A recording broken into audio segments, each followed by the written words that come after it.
Đinh Gia Thòn Đại La Thiên Tử xin chào các bạn nhớ ủng hộ kênh Đinh Gia Thòn Đại La Thiên Tử. Đinh Gia Thòn Đại La Thiên Tử chơi là má kiếp chuyên. Đinh Gia Thòn Đại La Thiên Tử chơi là má kiếp hiệp chuyên, mau nhớ ủng hộ kênh nha. Để mẹ nói chuyện như mất cục.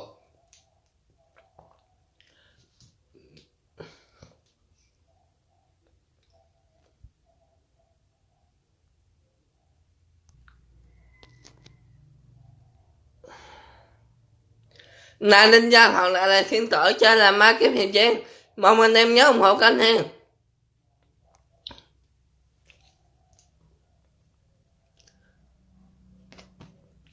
Thòn 259 Thiên Tử cấp 90.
Đinh Gia Thòn Đại La Thiên Tử xin chào các bạn.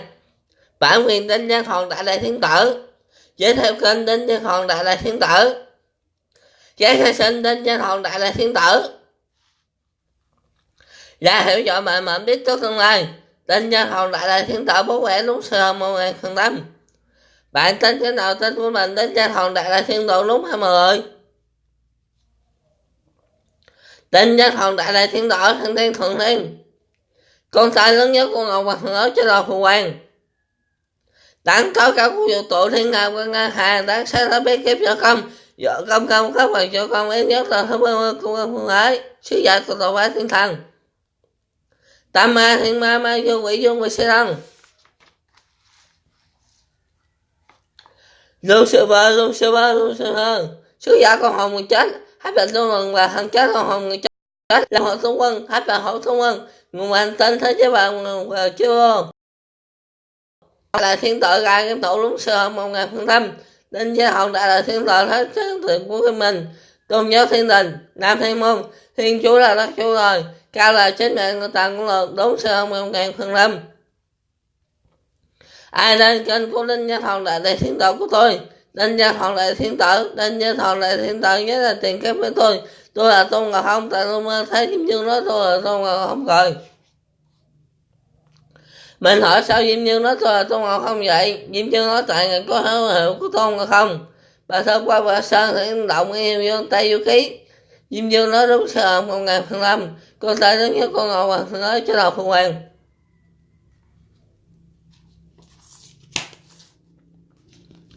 Từ giờ về sau mọi người gọi mình là Đinh Gia Thọ Đại Thiên Tử thằng Tây Hùng Tây. Con ta đứng nhất con Ngộ Hoàng nói hen.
Sáu triệu bạc.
Mọi người nhớ ủng hộ kênh Đinh Gia Thọ Đại Thiên Tử nha. Mẹ nói chuyện như sao? Đang quay đoạn lấy thiệt. Cảm ơn anh em nhớ ủng hộ kênh Đinh Gia Thọ Đại Thiên Tử nha.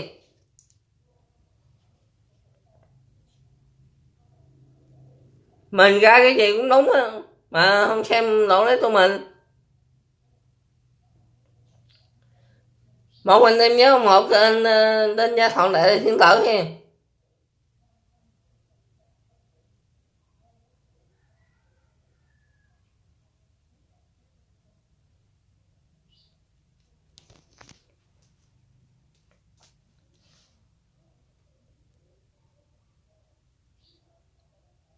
Hẹn gặp anh em lần sau mà nhớ ủng hộ kênh Đinh Gia Thọ Đại Thiên Tử, Thần Tiên, Thượng Tiên, con ta lớn nhất con Ngọc Hoàng nữa cho đầu phụ hoàng nha. Còn ở cái gì nãy giờ Đinh Gia Thọ động, nếu mà nó có bị chấp hay có bị ái chỗ nào mong anh em thông cảm cho Đinh Gia Thọ Đại Thiên Tử nha.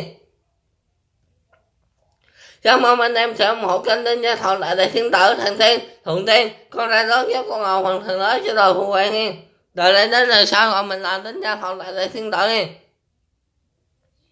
Hẹn gặp các bạn sau.